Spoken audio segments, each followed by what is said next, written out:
Hi, and welcome to the Mighty Crispy.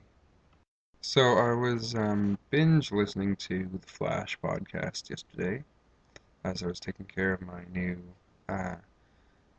girls who we have here in the house, and the Flash podcast is a great podcast. It's updated fairly often, and you can find it at theflashpodcast.com. And so I was sort of inspired to do a drawing of the Flash. And you can see that again, I started out with that wireframe. I know it's a little bit washed out. I didn't think having the lights, I have three lights on, I think, kind of washed it out. But I started off with the wireframe again, the chest and the back and sort of the underwear piece for how the legs fit together, and a ball for the head. And I am looking off for a pose. I'm looking off of another picture for a pose. And I think that one of the most important things when you're going to draw the Flash, unless you're doing it as part of a comic where he's talking to somebody, is that he's in motion. The Flash is always in motion. And so coming up with a dynamic pose for the Flash to be running is really good. You can see there I've got my Flash figure sitting on the desk because I'm sort of looking at the lines of the suit. I don't. I'm sure that like Francis Manapul and Brett Booth don't have to look at a model of the Flash to see where all the lines on his suit are, just because they would draw him so often. And so, uh, but I'm just sort of looking off that my PVC figure there to see where things go on the suit, and because the details are what makes it. So a good pose and the details. And so a lot of times I'll look in my comic books, I'll look online, um, running poses, leaping poses, like acrobatic poses. If I'm drawing Nightwing or something, acrobatic poses, because that's what he does, right? And um, if you're going to capture the essence of the character, you have to have them sort of doing what they're doing. Having someone standing there doesn't convey to the viewer what that character is all about. So here you can see him adding some motion lines and sort of the lightning off the seams on his suit and stuff. Um, and so there's sort of the still shot. And here I am inking. So I'm using the 05 micron pen, and um, that is actually 0.45 millimeters for this line. And I found that um, that's sort of the, the pen I like to use to outline sort of that the main figure, and then other lines in a drawing. Um, I'll use a different size of pen depending on if that line is, well, finer or fatter, but also if it's further away or closer to the viewer.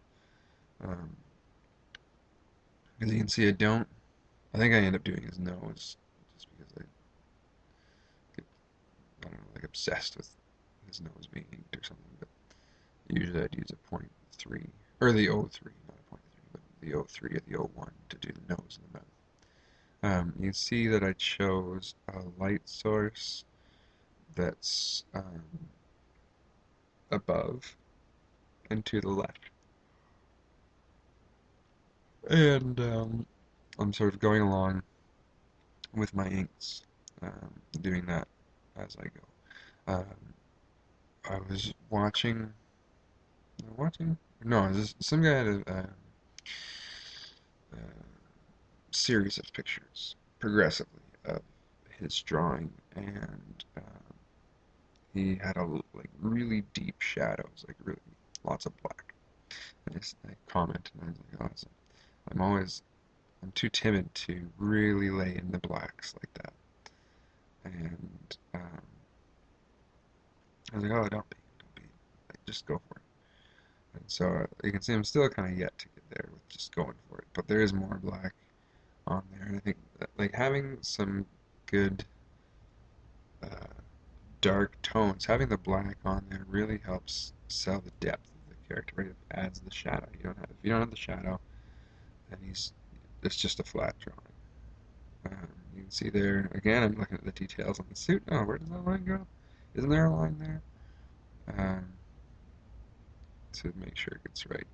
And there I'm using the 01 micron pen, which is 0.25 of a millimeter, so a quarter of a millimeter thick. I really like these micron pens. I got them.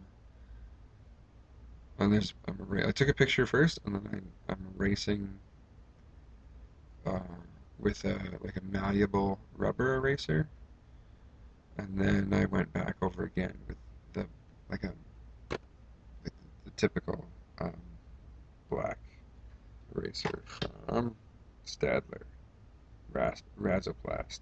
I got black ones. They look cool. There's a little less crumminess with them, less crumbs. I got the pens quite a while ago. I got them at Michael's.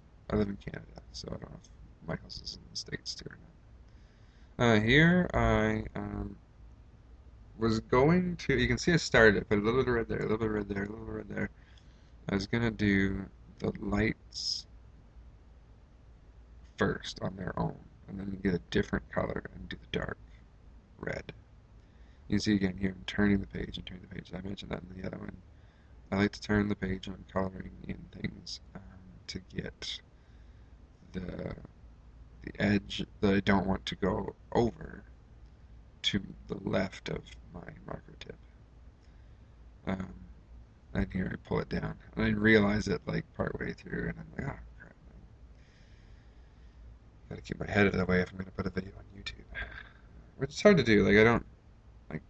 It's actually pretty far away from me typically. So here I'm going back over now. I got a darker red marker, and I'm going back over where the dark area is. So anywhere that I shaded, and I've got like the little flicky lines of shading, I put the darker red in there, and then just also a couple other little spots where it wouldn't be as light there as the rest of the suit. And so then we got the yellow, and I'll do the skin color. I looked at this picture like 3 hours later, and I realized I forgot to color in his eyes, so he doesn't have his blue eyes. The final product here. But anyways, thanks for watching. If you'd like to see more uh, different drawings, uh, just comment on here who you'd like to see. Check out my blog, themightychrispy.blogspot.ca. There's more drawings. I'm posting up a comic that I'm doing. I'm going through drawing on the right side of the brain. I'm doing posts about that on every Sunday. It's a book that Greg Capullo suggested on his Fat Man on Batman. And then also, you could follow me on Twitter at Crispy47, CHRISPY47. And if you have any questions or comments, just leave them below. Thanks for watching. Bye.